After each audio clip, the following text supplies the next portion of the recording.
So let's take a look at border styles. Putting different borders into your Excel files or financial models can really make them look top-notch. Why don't more people do it? Because it can be really difficult in a native installation of Excel to get to the settings for borders. Macabacus makes this really easy. Let's jump in and get it all set up. The first thing that we're going to do, just like we did earlier, is we're going to go up to the Macabacus section of the ribbon here. We're going to pause the software. Are you sure? We're going to click OK to that. So the software has now been paused. And the reason that we did this is because we want to highlight right down here. We have this no border shortcut, Control-Shift-, which is a native Excel shortcut. Let's just test it. If we highlight these cells here and hit Control-Shift-, we can see the borders are all removed. The shortcut that we listed just above, right here, Control-Shift-, is also a native Excel shortcut. Let's try it out in these cells here. Control-Shift-, like that. Now we'll hit it twice. Now we'll hit it 3 times. As you can see, if we hit it once, twice, or 3 times, it's still doing the same thing. So it exists, but we don't have as much flexibility as we would like. So what we want to do is highlight over these cells now, hit Control-Shift- to remove the borders. Now let's go up into the menu, Macabacus, and hit Resume so that we can turn the software back on. Let's investigate how we can change the border settings now. So let's head up here, Macabacus section of the ribbon, Settings, Configure. We're going to walk down the left-hand side here under Excel and all the way down to where it says Other. This is where we're going to find the border style cycle. As you can see, the 5th selection or option in this cycle is None. But remember, we can use Control-Shift- to remove borders. So we could click on this and click this left arrow to remove that from the cycle. And here at CFI, what we're using is these first 3 borders, and the 4th one, we haven't been using that in our financial models. So we're going to be taking that one out, and then what we can do is click the OK button and OK this, and we're all set. So the best thing for us to do now is a quick check. Let's go up here to the first item and just hit Control-Shift-, once, now twice, and 3 times. And we have those 3 borders that we loaded into the cycle. So we have the borders nicely configured now. Remember, people generally like using things like borders, but sometimes they find it difficult without a tool like Macabacus. Another example that we're going to investigate next is left indents. This is an item which is so hard to get to in the Excel menu, but Macabacus makes it easy. Let's jump in and take a look.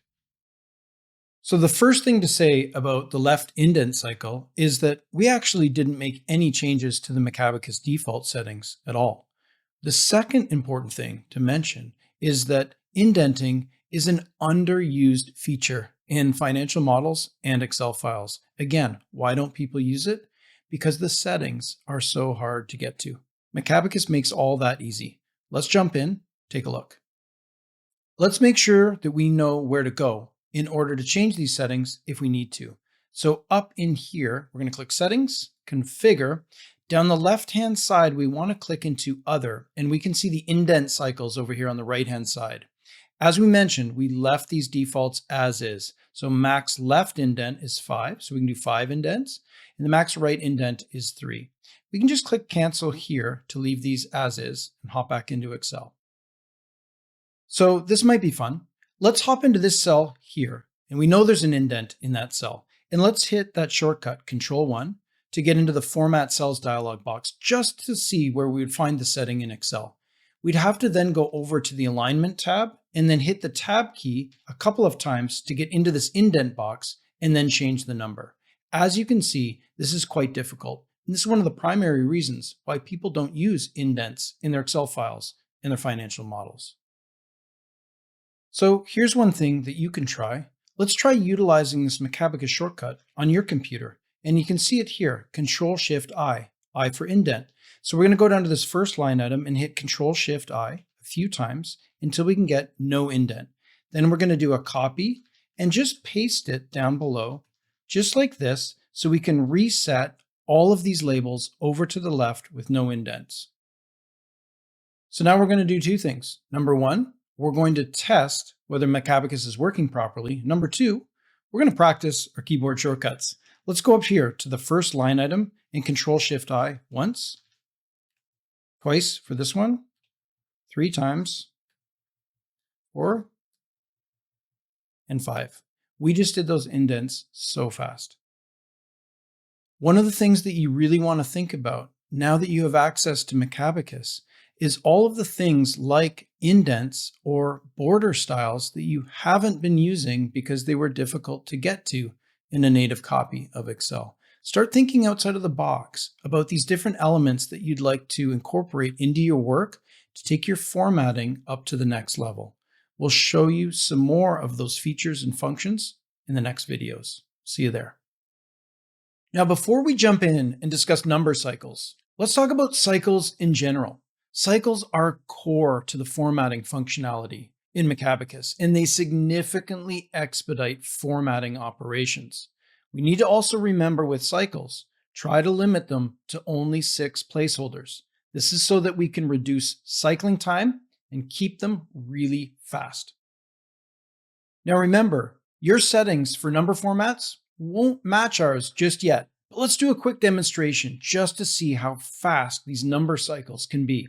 If we go into the number cycles section right here and down into general, we can cycle just like this really quickly through a number of different general formats, or quickly over to currency and cycle through the currency formats really, really quickly.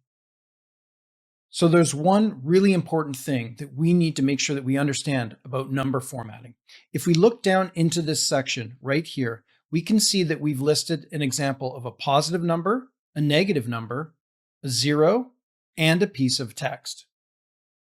Now, the reason that we've set the quick start guide up like this is because Excel itself is set up to be able to receive instructions for positive numbers, negative numbers, zeros, and pieces of text.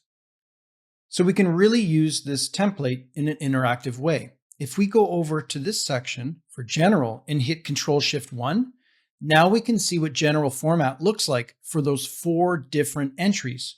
Over here, Control-Shift-4, and we can see again what currency looks like for those 4 different entries. So we've set this up to be really easy for you. In fact, we're just going to copy the formats from this Excel file straight up into Macabacus.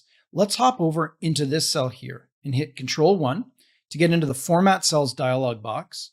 We're going to hit the Tab key a couple of times, and here is the format that we're using. The first part is for positive numbers. Then after the first semicolon, we have negative numbers, and then we have the format for zeros, and finally the format for text. While this whole string is highlighted, we're going to hit Control-C right here for a copy and then escape out. Now that we have that format copied to the clipboard, we can go up into Settings and click Configure. Now down the left-hand side, we're going to click Numbers. We can see the general number format here. We're going to highlight the last one on the list and hit the minus sign because we're not going to use this format. Let's click on the first one. And now we highlight the format here and hit Paste. That'll put our format in place.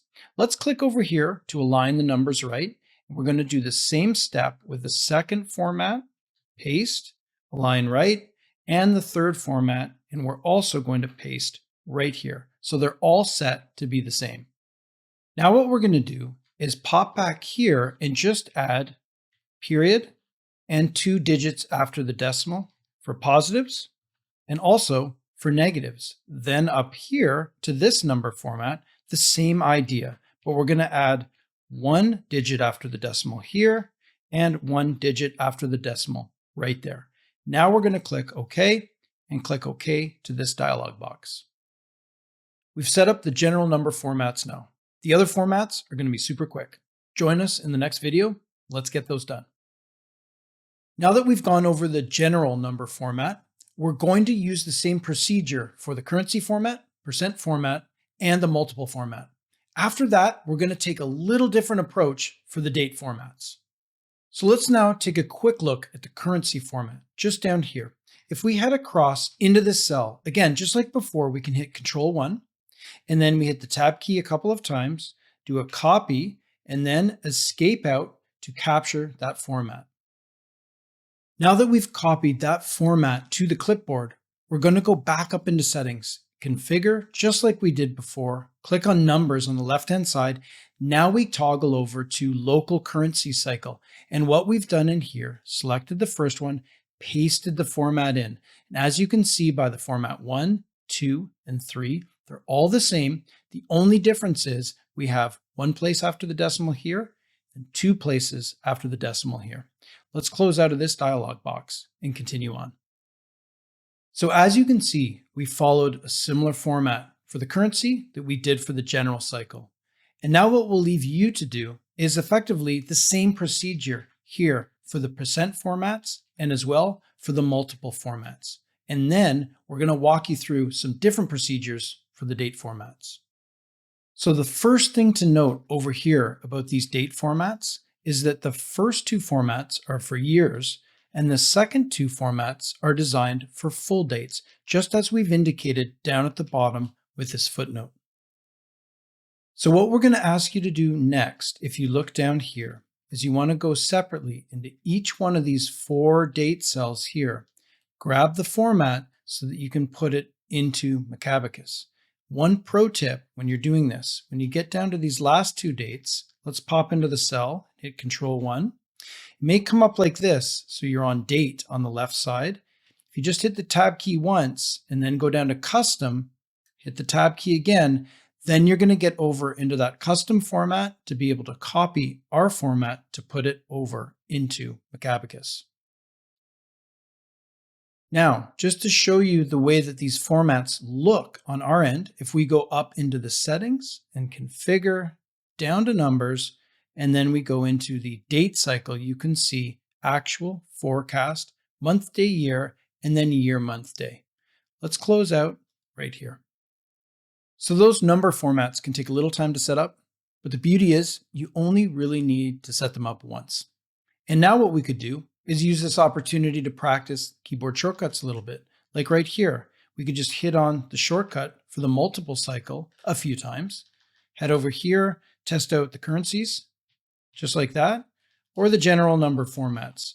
And it's all super quick with Macabacus. We'll see you in the next video where we're going to look at color palettes, start adding some color into our Excel files.